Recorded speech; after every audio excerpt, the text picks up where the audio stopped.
ठीक है। Welcome student, मैं हूँ टांडे सर और आज हम स्टार्ट करेंगे एसी फंडामेंटल थ्योरी। इसे एसी फंडामेंटल थ्योरी क्यों कहा जाता है उसके पीछे भी रीज़न है। ठीक है, तो एसी फंडामेंटल थ्योरी इसीलिए कहा जाता है क्योंकि ये एसी का ही पूरा चैप्टर है।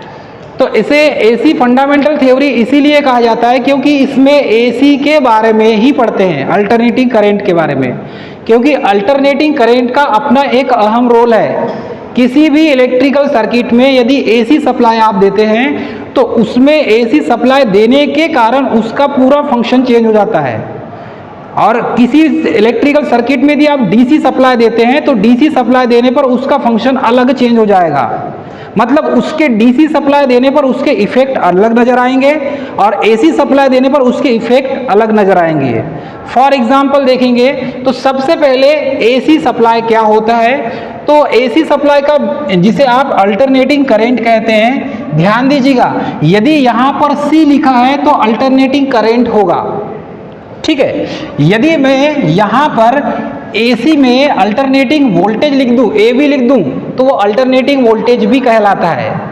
ठीक है, तो हम बेसिक जो है उसी का नाम लेते हैं कि अल्टरनेटिंग करंट क्या है। तो अल्टरनेटिंग करंट का मेन पर्पस होता है कि किसी भी अल्टरनेटिंग करंट में या एसी में उसकी जो वेव शेप है वो वेव शेप को ही हम देख के ये डिसाइड करते हैं कि ये अल्टरनेटिंग करंट है या डायरेक्ट करंट है। तो यदि इस टाइप से वेव शेप है तो एसी के अलग अलग टाइप होते हैं और उसके वेव शेप भी अलग अलग होते हैं, ध्यान दीजिएगा। तो जिसका एम्पलीट्यूड का मतलब होता है बेटा आयाम। ठीक है, जिसका एम्पलीट्यूड मतलब आयाम, इसी को हम आयाम या एम्पलीट्यूड कहते हैं। तो जिसका एम्पलीट्यूड और डायरेक्शन मतलब दिशा समय के सापेक्ष में मतलब टाइम के अकॉर्डिंग चेंज होते जाए। जैसे जैसे आप देखेंगे यहाँ से लेकर यहाँ तक पॉजिटिव वेव फॉर्म, फिर वहाँ से यहाँ तक फिर नेगेटिव वेव फॉर्म। तो पहले इसकी जो वेव शेप है वो देखेंगे तो इसका डायरेक्शन ऊपर ऊपर जा रहा था, तो ऐसा जाना था ऊपर ऊपर। ठीक है, लेकिन क्या हुआ, फिर नीचे नीचे भी वेव शेप आ गई। मतलब क्या हुआ कि इसका जो एम्पलीट्यूड है, यहाँ पर एम्पलीट्यूड का मान मैक्सिमम है और यहाँ पर देखेंगे तो एम्पलीट्यूड का मान मिनिमम है। यही रीजन के कारण जिसका एम्पलीट्यूड और डायरेक्शन टाइम के अकॉर्डिंग चेंज होता है उसे हम अल्टरनेटिंग करंट कहते हैं। बेसिकली अल्टरनेटिंग करंट को 3 टाइप्स में डिवाइड किया गया है और इसके जो पहला टाइप है बेटा, इसको बोलते हैं साइन वेव।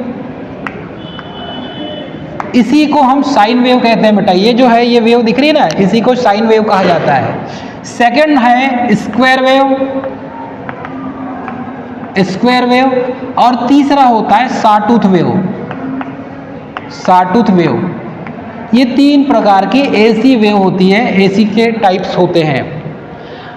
बेसिकली किसी भी जनरेटर में इलेक्ट्रिसिटी जनरेट होती है तो वो साइन वेव के कारण ही होती है। मतलब उसमें कौन सी वेव उत्पन्न होगी, साइन वेव उत्पन्न होगी।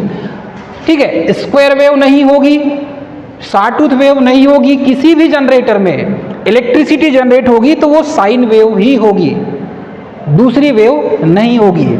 चलिए, अब यदि हमें साइनसॉइडल वेव फॉर्म के रूप में ईएमएफ जनरेट करना है तो हमें क्या करना होगा। तो साइनसॉइडल वेव फॉर्म यदि हमें जनरेट करना है और वो अल्टरनेटिंग करंट का नेचर होना चाहिए ईएमएफ। कहने का मतलब है कि हमें ईएमएफ जनरेट करना है और उस ईएमएफ का नेचर कैसा होना चाहिए, साइनसॉइडल होना चाहिए। तो यदि हमें साइनसॉइडल नेचर का ईएमएफ जनरेट करना है तो वो किससे उत्पन्न होगा। पहली बात तो सबसे पहले जब ईएमएफ जनरेट किया गया था तो ईएमएफ जनरेट सबसे पहले हमने सेल के द्वारा किए थे। मतलब कि सेल को बनाकर हमने ईएमएफ जनरेट किया था। उसके बाद सेल की ग्रुपिंग की तो बैटरी बना। तो ये जो बैटरी है, बैटरी बेसिकली यहाँ पर देखें तो ये डीसी सप्लाई उत्पन्न करके देता है, लेकिन इसमें भी ईएमएफ होता है, याद रखिएगा। बैटरी के अंदर भी ईएमएफ होता है, लेकिन इसके अंदर जो ईएमएफ मिलेगा आपको उसका नेचर साइनसॉइडल नहीं मिलेगा। उसका नेचर साइनसॉइडल नहीं मिलेगा क्योंकि ये डीसी सप्लाई है और डीसी सप्लाई की जो वेव फॉर्म होती है बेटा वो कैसी होती है, सीधे स्ट्रेट लाइन होती है। यदि आप उसके रिस्पेक्ट में खींचेंगे तो ये सीधी स्ट्रेट लाइन मिलेगी आपको, मतलब हर जगह पे इसका जो एम्पलीट्यूड है वो एक समान मिलेगा। उसके बाद देखेंगे तो इलेक्ट्रिसिटी जनरेट करने के लिए सबसे छोटा जो डिवाइस था, छोटा उपकरण था, वो था डायनेमो। और इस डायनेमो में ये मूविंग कॉइल होती है और मूविंग कॉइल के द्वारा मतलब डायनेमिकली रूप से इसमें हम इलेक्ट्रिसिटी प्रोड्यूस करते हैं। डायनेमिकली रूप से इलेक्ट्रिसिटी प्रोड्यूस करने का मतलब ये होता है कि जब किसी मैग्नेटिक फील्ड में यहाँ पर जनरेटर का प्रिंसिपल लगता है तो सबसे छोटा जनरेटर यदि कहीं पर भी पूछा जाए आप तो उसको क्या बोलेंगे? डायनेमो बोलेंगे आप। सबसे छोटा जनरेटर कौन सा है? तो सबसे छोटा जनरेटर सबसे पहले बनाया गया था तो डायनेमो बनाया गया था। उसके बाद इसका जो बड़ा प्रारूप है वो फिर जनरेटर बना। तो इसका जो प्रिंसिपल है, इसका प्रिंसिपल जहां पर भी डायनेमिकली इंड्यूस्ड ईएमएफ की बात होगी, ठीक है, dynamically induced EMF electromotive force, तो जहां पर भी डायनेमिकली इंड्यूस्ड ईएमएफ की बात होगी तो वहां पर डायनेमो आ जाएगा। इसमें ये जो डायनेमो वर्ड है ये डायनेमिकली इंड्यूस्ड ईएमएफ के कारण ही इसका नाम डायनेमो रखा गया है, नहीं तो इसका नाम डायनेमो नहीं होता, ठीक है। तो डायनेमो के अंदर यदि देखें या डीसी जनरेटर के अंदर देखें तो क्या प्रिंसिपल होता है उसका? तो यहां पर प्रिंसिपल यह होता है कि जब किसी मैग्नेटिक फील्ड में किसी कंडक्टर को घुमाया जाता है तो यहां पर फ्लक्स के कटने के कारण उस कंडक्टर में ईएमएफ प्रोड्यूस होता है। तो जिस पॉइंट पर फ्लक्स कटेंगे, जैसे कि यहां पर देखेंगे आप तो चुंबकीय बल रेखाएं एन से एस की ओर जा रही है, इसका जो पूरा ग्रुप है इसी को मैग्नेटिक फ्लक्स कहा जाता है। और यह बेटा फ्लेमिंग के राइट हैंड रूल पर कार्य करता है। तो फ्लेमिंग का भी राइट हैंड रूल क्या है? मोशन ऑफ कंडक्टर, मतलब यहां फोर्स लगेगा अंगूठा में। सेकंड है तर्जनी, ठीक है, मतलब ये वाला राइट हैंड हो जाएगा। तो अंगूठा मतलब चालक के घूमने की दिशा, तर्जनी चुंबकीय क्षेत्र की दिशा। तो ये किसकी दिशा बताएगा बेटा? मैग्नेटिक फील्ड की, ठीक है। तो ये मैग्नेटिक फील्ड की दिशा बताता है। और ये जो है नीचे आपको दिख रहा है मतलब मध्यमा, अंगूठा, तर्जनी और मध्यमा। तो मध्यमा क्या दिखाता है बेटा? ईएमएफ जनरेट करने की दिशा, ठीक है। मतलब कि जब किसी चुंबकीय क्षेत्र में किसी कंडक्टर को घुमाया जाएगा तो उस कंडक्टर में फ्लक्स के वेव कटने के कारण उस कंडक्टर में ईएमएफ जनरेट होगा। और ये जो ईएमएफ होगा वो एसी नेचर का होगा। किस नेचर का होगा? एसी नेचर का होगा। और इसको हम इस एसी नेचर के ईएमएफ को किसके माध्यम से निकाल लेंगे? इस कम्यूटेटर सेगमेंट के माध्यम से बाहर निकाल लेंगे। तो जब किसी भी जनरेटर में इलेक्ट्रिसिटी प्रोड्यूस होती है तो वो एसी नेचर की होती है। लेकिन जनरेटर के अंदर यहां पर एक ऐसा मैकेनिकल अरेंजमेंट होता है जिसे आप कहते हैं कम्यूटेटर। तो कम्यूटेटर का काम क्या होता है बेटा? कि ये एसी को डीसी में कन्वर्ट कर देता है। इसीलिए हमें जनरेटर से डीसी वोल्टेज प्राप्त होता है। जबकि एक्चुअल में जनरेट क्या हो रही है बेटा? एसी नेचर की ईएमएफ जनरेट हो रही ना, और हमें प्राप्त क्या होता है? डीसी। तो ये किसकी वजह से प्राप्त होता है? ये प्राप्त होता है कम्यूटेटर की वजह से। कम्यूटेटर एक ऐसा मैकेनिकल अरेंजमेंट है जो एसी को डीसी में कन्वर्ट कर देता है। समझ में आ रहा है आपको? तो हमें आउटपुट के रूप में यहां पर क्या प्राप्त हो रहा है? डीसी प्राप्त हो रहा है। लेकिन हम अल्टरनेटर में देखते हैं कि कम्यूटेटर की जगह पर हम स्लिप रिंग का यूज करते हैं। तो स्लिप रिंग का जब यूज करेंगे तो एसी नेचर की जो ईएमएफ जनरेट हुई है वही एसी नेचर का आपको आउटपुट प्राप्त होगा। किसके माध्यम से? स्लिप रिंग के माध्यम से। तो इसी को हम कहते हैं अल्टरनेटर। समझ में आ रहा है ना आपको? तो अल्टरनेटर में हमें जो इलेक्ट्रिसिटी प्रोड्यूस होकर मिलती है उसमें जो ईएमएफ प्राप्त होता है वो एसी नेचर का होता है। और उसमें जो वेव फॉर्म मिलती है वो कैसी मिलेगी बेटा? साइनसोइडल वेव फॉर्म, ज्यावक्री तरंग। इसको क्या कहा जाता है बेटा? ज्यावक्री तरंग। इसे क्या कहेंगे हम? ज्यावक्री तरंग। तो इसका जो कर्व होगा, इसका जो साइनसोइडल वेव फॉर्म होगा जिसे ज्यावक्री तरंग कहा जाता है, ये जनरेटर से या अल्टरनेटर से हमें प्राप्त होता है।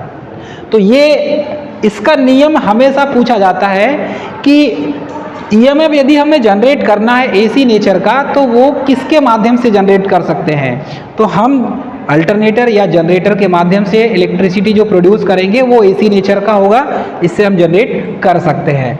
चलिए साइकिल क्या होता है, चक्र। इलेक्ट्रिकल में साइकिल और हम जो बाइसिकल चलाते हैं वो साइकिल, और इस साइकिल में क्या अंतर है, वो भी साइकिल गोल होती है, ये भी साइकिल गोल ही होगी। तो यहाँ पर इलेक्ट्रिकल में साइकिल मतलब चक्र क्या होता है, तो एक चक्र को साइकिल कहा गया है।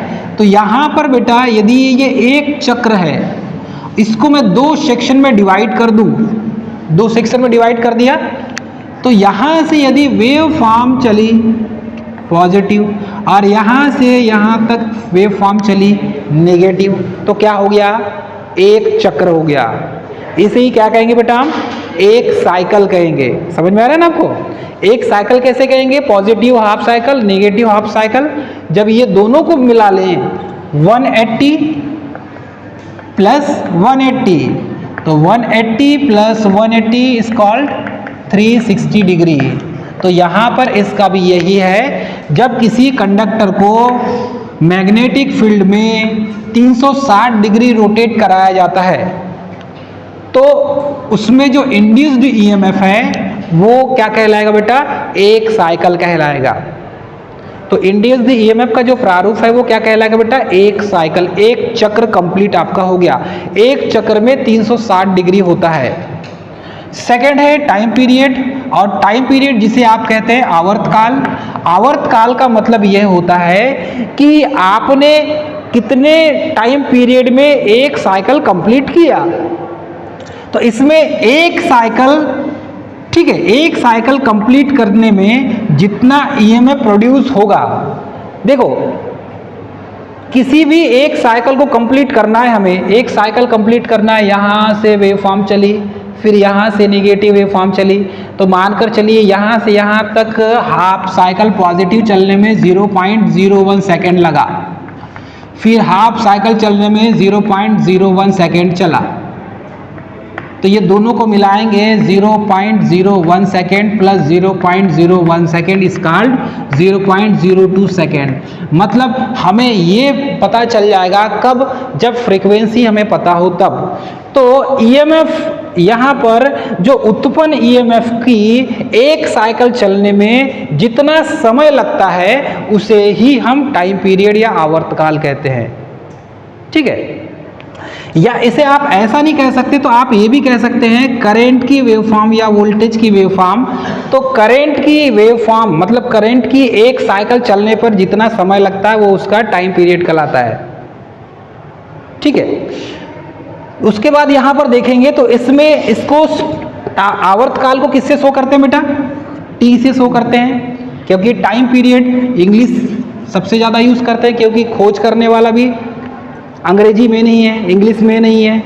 जिसने भी एसी फंडामेंटल थ्योरी लिखा होगा वो भी एक फॉरेन कंट्री का ही होगा जो इंग्लिश से लिखा होगा, इसीलिए टाइम पीरियड को टी से शो किया गया है। अब ये टाइम पीरियड को टी से शो करते हैं तो टी इज इक्वल टू क्या होता है बेटा, 1/f। तो f क्या है, इसमें फ्रीक्वेंसी है, और t क्या है, टाइम पीरियड है। ये इसका फार्मूला है। इस फार्मूले में मान रखकर आप आवर्तकाल टाइम पीरियड निकाल सकते हैं, अभी निकाल कर आपको बताएंगे। फ्रीक्वेंसी की बात करें हम, फ्रीक्वेंसी क्या होती है, देखो जहां पर भी एसी की बात करेंगे ना वहां पर फ्रीक्वेंसी होना अनिवार्य है, और फ्रीक्वेंसी होगा ही। यदि एसी है और उसमें फ्रीक्वेंसी नहीं है तो ऐसा हो नहीं सकता। हो सकता है क्या, नहीं। यदि आप मेल हैं तो आपका जो स्पेसिफिकेशन है मेल के पास जो होना चाहिए वो शो करना पड़ेगा आपको, तभी मेल कहलाएंगे कि नहीं। फीमेल का भी वैसा ही है। तो यहाँ पर भी फ्रीक्वेंसी की बात करें हम तो फ्रीक्वेंसी में भी आपको यही चीज़ शो करना होगा। यदि एसी नेचर है तो फ्रीक्वेंसी जरूर होगा, एसी नेचर है तो फ्रीक्वेंसी जरूर होगा, बिना एसी सप्लाई के फ्रीक्वेंसी नहीं होगी। चलिए, तो यहाँ पर फ्रीक्वेंसी की बात करें तो फ्रीक्वेंसी का फार्मूला क्या होता है, या सबसे पहले फ्रीक्वेंसी की डेफिनेशन क्या है। तो फ्रीक्वेंसी की डेफिनेशन क्या बनाएंगे आप, एक सेकेंड में उत्पन्न साइकिल की संख्या, 1 सेकेंड में उत्पन्न साइकिल की संख्या, मतलब 1 सेकेंड में आप कितना चक्कर लगा रहे हैं। यदि मैं बोलूं आप 1 सेकेंड में 50 चक्कर लगा रहे हैं, 1 सेकेंड में मानकर चलिए आप 50 चक्कर लगा रहे हैं, तो हमारे इंडिया की फ्रीक्वेंसी कितनी है? 50 हर्ट्ज है। तो 1 सेकेंड में कितने चक्कर लगा रही होंगी मालूम है आपको? 1 सेकेंड में कितने चक्कर लगा रही होंगी? 50 चक्कर 1 सेकेंड में। कहने का मतलब ये है माय डियर फ्रेंड कि 1 सेकेंड में जो आपको सामने बल्ब दिखता है, ये बल्ब 1 सेकेंड में 50 बार जलता और बुझता है। 1 सेकेंड में 50 बार जलता और बुझता है। वो क्यों? क्योंकि हाफ साइकिल क्या है बेटा? पॉजिटिव, और उसके बाद क्या हो गया यहाँ पर? जीरो हो गई ना वेव फॉर्म। फिर हाफ साइकिल नेगेटिव, और उसके बाद क्या हो गई? जीरो हो गई। तो बल्ब जो है इतने नैनो सेकेंड में, माइक्रो सेकेंड में होता है एक जलना बुझना, जलना बुझना, जलना बुझना, जिसकी वजह से हमें दिखता नहीं है। और नहीं तो एक्चुअल में जो लैंप है, बल्ब जो है वो जलता और बुझता है किसी की वजह से, यही फ्रीक्वेंसी की वजह से। तो 1 सेकेंड में उत्पन्न साइकिल की संख्या क्या कहलाएगी? फ्रीक्वेंसी या आवृत्ति कहलाएगी। इसको कैपिटल F से शो करते हैं। इसकी जो यूनिट होती है वो साइकिल पर सेकेंड भी होती है या हर्ट्ज होती है। हर्ट्ज उसकी SI यूनिट है, इसको SI यूनिट में शो करते हैं। ठीक है, साइकिल पर सेकेंड भी होती है, कहीं पर लिखा हो तो ये भी साइकिल पर सेकेंड भी सही है, या हर्ट्ज लिखा है तो भी सही है। ठीक है, क्योंकि फ्रीक्वेंसी के जो खोज करने वाले वैज्ञानिक हैं उनका सरनेम जो है वो हर्ट्ज ही है। ठीक है, इसीलिए उनके नाम पर रख दिया गया है। तो एक साइकिल को चलने में यदि 1 सेकेंड लगता है तो वो कितना हो जाएगा? 1 हर्ट्ज कहलाएगा। एक साइकिल चलने में 1 सेकेंड लगता है तो वो कितना कहलाएगा बेटा? 1 हर्ट्ज कहलाएगा। वैसे ही हमारे इंडिया की फ्रीक्वेंसी कितनी है? 50 हर्ट्ज है। तो 50 साइकिल चलने में कितना सेकेंड लग रहा है उसको? 1 सेकेंड लग रहा है। तो फ्रीक्वेंसी कितनी हुई? 50 हर्ट्ज हुई ना। अब यदि इसी का टाइम पीरियड निकालना है, यहाँ पर यही टाइम पीरियड निकालने की मैं बात कर रहा था। यदि t = 1/f है और हमारे इंडिया में फ्रीक्वेंसी 50 हर्ट्ज है तो टाइम पीरियड आप निकाल सकते हैं 0.02 सेकेंड होगा। मतलब एक चक्कर को चलने में, एक चक्कर लगाने में, ठीक है, 1 टाइम पीरियड कितना हो जाएगा बेटा? 0.02 सेकेंड इतना लगता है। 50 चक्कर चलने में 0.02 सेकेंड लगता है, तो 25 चक्कर चलने में कितना लगेगा? कितना लगेगा? 0.01 सेकेंड लगेगा। 50 चक्कर चलने में कितना टाइम लग रहा है? 0.02 सेकेंड। अरे एक में 50 का भाग देंगे तो निकल जाएगा। और 25 चक्कर चलने में कितना लगेगा? 0.01 सेकेंड। अब हम ये भी काउंट कर सकते हैं कि t = 1/f होता है तो यूएसए की फ्रीक्वेंसी कितनी होती है? 60 हर्ट्ज होती है। मतलब एक साइकिल 1 सेकेंड में 60 चक्कर, तो 1 सेकेंड में 60 चक्कर है तो इसमें 60 का भाग देंगे, 1 में 60 का भाग देंगे तो कितना निकलता है बताओ?